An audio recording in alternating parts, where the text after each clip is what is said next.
This morning's newspaper carries a whole page of correspondence about an ugly fact of modern life. Anti-Semitism is on the rise again.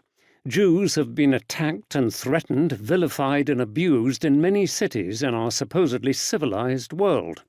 Old lies about the Jews, long since disproved and discredited, have been revived, published and widely circulated.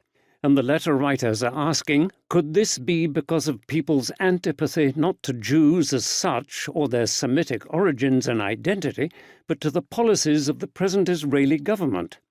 This in turn generates a second level of debate, often as bitter as the first. Does opposing the policy of a government mean that you are prejudiced against the nation in question?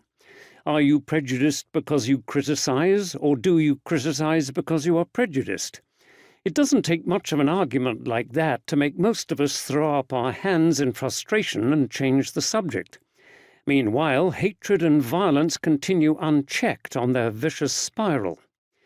This is where we have to begin if we are going to read the next 3 chapters with any kind of integrity today. Please note, I do not say that we must let our present debates determine what we are prepared to let Paul say.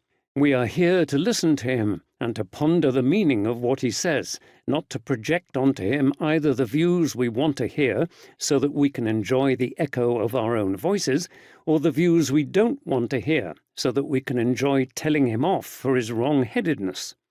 But no Christian today can ignore the fact that for many centuries anti-Semitism flourished across large areas of Christendom, and the Church not only did nothing to prevent it, but added fuel to the fire by declaring, for instance, that the Jews killed Jesus, despite the insistence of all 4 Gospels that it was the Romans.